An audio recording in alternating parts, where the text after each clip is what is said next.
There are 8 captains in the IPL this season. Well, I mean, there were 9, of course, at one stage. This is the last knock. My dad refuses to tell me what this means. Of those, the majority of them are local captains. Virat Kohli, MS Dhoni, Rishabh Pant, Sanju Samson, KL Rahul and Rohit Sharma. But there have been some overseas captains as well. Hyderabad are on their second overseas captain, in fact. Started with David Warner, and they've now got Kane Williams. And there's also Owen Morgan at Kolkata. And it's kind of Owen Morgan where this video starts, because I made a big video about captaincy and the effects that it has on the game, and the effect that Morgan has had directly on Kolkata in this season. But after I did that, a lot of people in cricket started contacting me, and we started talking about captaincy and overseas captaincy, specifically in the IPL, and whether you should ever have one. It was a conversation with Joe Harris, who's a former Bangalore analyst, where we were really trying to dive into the whole overseas captain. And so because of that, I'm going to talk about it just a little bit deeper, because it's, I think, quite interesting. In the Owen Morgan video, I sort of flippantly say that the only kind of players that you should make overseas captains are undroppable players. But I didn't really go into what I meant by that. And so to go a little bit deeper here, I'm going to go into actually how many overseas players in the IPL are undroppable from this particular season. Here are all the batters with 150 runs or more. You can see the overseas players in orange, and you can see just how few of them are at the top this year. There's only 2 of the top 14 are actually overseas players. And this year is slightly weirder than other years because of the break in the middle, because of COVID and players going home. So for instance, Josh Buttler and Johnny Bairstow might have been quite high up on this list had they played the entire season. They also didn't come back, and part of the reason they don't come back is because they're overseas players. That's part of the thing with overseas players. If you have a local player, they are going to be available for the full IPL all the time. If you have an overseas player, that is not always the case. In the bowlers, the top 5 wicket takers are all Indian again, but you can see for the amount of orange here, there's a lot of overseas bowlers who have taken at least a few wickets this year. Although, talking about overseas players and bowlers, I mean, just talking about bowlers means they're probably not going to be captains, but I'm going to keep them in for a minute. This list shows us basically the overseas players who had the biggest impact so far this season. Quite interesting that Owen Morgan doesn't actually make this list, but that's, well, more something from the other video I've already done. It's not like all these players are actually going to be captains or, are even close to being captains. So we do have to start paring back a little bit. And if you're a specialist bowler or even like a bowler who only bats a little bit, I think we can take you out almost immediately. And now the bowlers are gone, we now need to thin it out just a little bit more.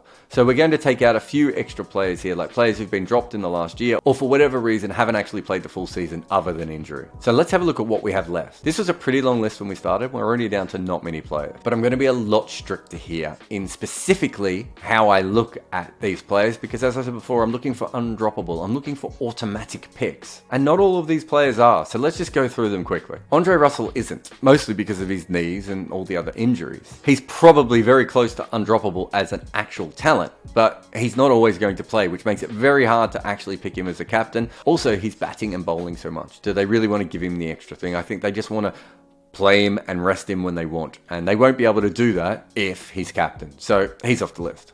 Moeen has been outstanding this season, but it's worth noting that this is kind of his first full season in the IPL. He's certainly not undroppable at this stage, although he's not going to get dropped from Chennai this season. Faf has been a very strange player in this league. Last 2 years he's put up incredible numbers, but he really hasn't for the longest time before that. He feels fairly safe in the Chennai lineup right as it is, but even so, he's not undroppable. Glenn Maxwell is one of the greatest T20 players that's probably ever played the game, but he's not one of the greatest players in this league. He goes up and down. You're never quite sure what he's going to do. He can easily score amazing amounts of runs, but he can also average under 20, which he has done a shockingly high amount of times in this league so far. He's not undroppable. In fact, he seems to be on a new team every 15 minutes. Quinton de Kock is a very good, almost a solid T20 player, which is funny because he doesn't feel like the sort of guy that would be solid, but that's kind of how he is played in T20 cricket.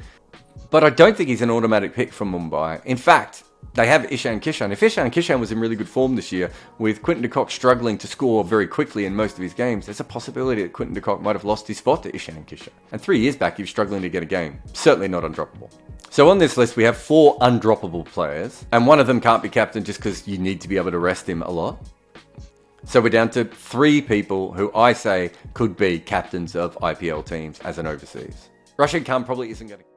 Googlies, quarter seamer, Karam, Dukes, back of the hand, red, leg cutters, Teesra, pink, knuckle, white, slider, seed, heavy, bouncers, cherry, length, pill, off cutters, old, crimson traveller, kookaburra, hard, outswing, second new, off spin, Arm, SG, split finger, shiny, leg spin, soft, new, Yorkers, flippers, wrong uns, long hops, reverse swing, half volley, and third new.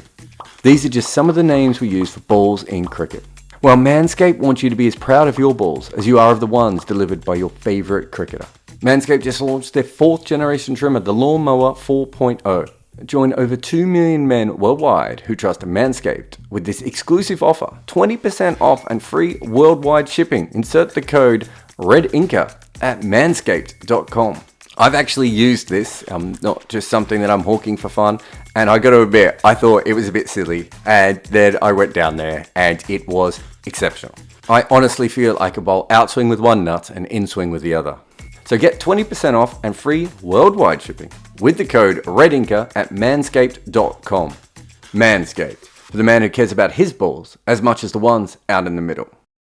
Rashid Khan probably isn't going to captain in the next couple of years. His form holds up as it is. There's always a chance that Hyderabad might use him as a captain going forward, but you're certainly not going to drop him. AB de Villiers is getting on a little bit in age, but again has been one of the most remarkable T20 players of all times and has been an all-time great in this league as well. Probably doesn't want a captain, probably not interested in the job at all, but you could see how a team might go, why not? We'll give it to him. Is he still undroppable as he starts to get into his late 30s? Probably not as much, no. Pollard obviously captained Mumbai a little bit last year. He's a captain of the West Indies as well. He's another all-time great of this league. But he was dropped in 2018.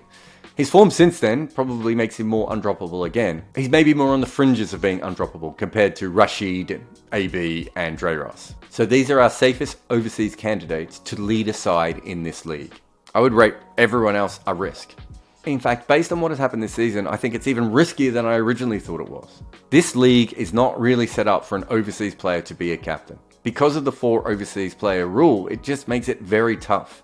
Because think about it this way, coming into this season, I probably would have had one extra name on this list. I would have had David Warner. He's won a title as a captain in this league itself. And he has the most runs in this league since 2014, even though he missed a year. I mean, he was about as safe as you can get, and he's been dropped not once, but twice this season. And it's probably in Warner that we can sort of delve a little bit deeper into the whole problem and how this works out. This was Hyderabad's first bad season in the league in the last 6 years. I've made a whole video about it and all their problems, but obviously just a lot of their star players, Bhuvi, Kane, Manish Pandey, and Warner, all hit bad form at the same time, which is dreadfully unlucky. And they also have fundamental problems with their team. They've never had very strong middle order batting. They don't really have an all-rounder for flexibility. It's not the most complete team going around. They just had so many great strengths that they could overcome their weaknesses until this year. But let's look at the obvious. Warner was in incredibly bad form, like monumentally bad form this season. That causes the other issues. But I want to look at something slightly different to that. Let's have a look at the opening options that this team has. It's weird because it's a team who hasn't been able to find middle order players, but at the top, they had Warner, Jason Roy, Johnny Bairstow, Kane Williamson, Riddiman Saha, and Manish Pandey. That's a lot of guys who can open, and guys who do open, and guys who specialize in opening. I mean, they had more talent in that position than they did kind of right across the board. So, usually, that would make it quite easy to drop David Warner, but it's not easy to drop your captain. So think about it this way, if they did drop David Warner, the opener, there wouldn't have been a big drop off to the next most talented player in that team. The replacements are not that much worse than Warner himself. I mean, if you're replacing Warner with Bairstow, you're not losing that much in your team. Even if you're replacing him with Roy, you might be going from an all-time great T20 player down to a really, really good T20 player who hasn't quite made it in this league.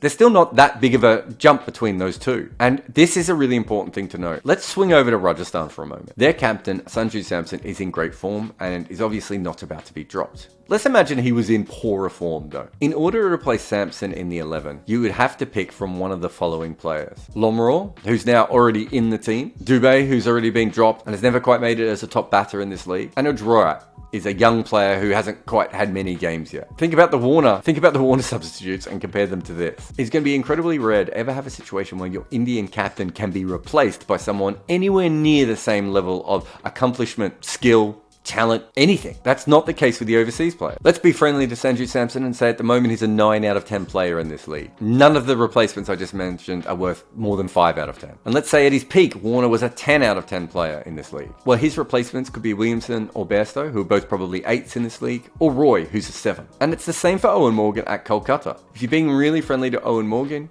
you'd say you'd rank him about a 7 out of 10 at best.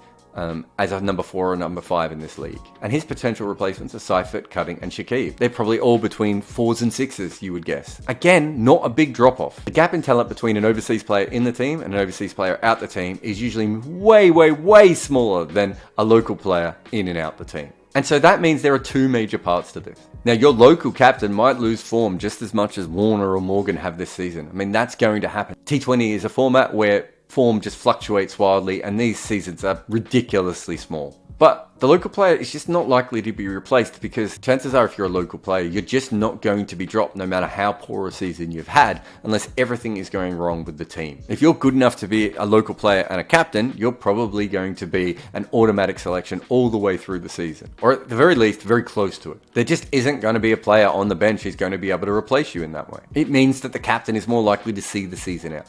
Not all captains are going to be like that. We have seen with Dinesh Karthik, a captain who didn't finish his entire season. And any captain who leads in like 8 straight losses is a big chance of being fired. That's the same for local or overseas. But the thing with the overseas captain is there are just more complex issues on top of that. Owen Morgan's Kolkata would just simply be a better team if he was not in it at the moment. That's not to say that he's not a better player than some of his replacements, but they offer other things that Kolkata need, and Kolkata can actually cover some of the things that Morgan does. Nitesh Rana has moved down to number 4 and is actually batting better at number 4 and has consistently in his career than Owen Morgan ever has in this league. And it's not just about form and being better than other players. Shakib Al Hassan and Ben Cutting would give Kolkata more flexibility with their selections. They went into the last game trying to put a 5th bowler together from 2 part-timers because they kind of had to. And that's another thing that overseas players do. They allow you incredible flexibility. Look at Chennai. They use Sam Curran when they want a little bit of extra batting or they think the left arm matchup works in their favour.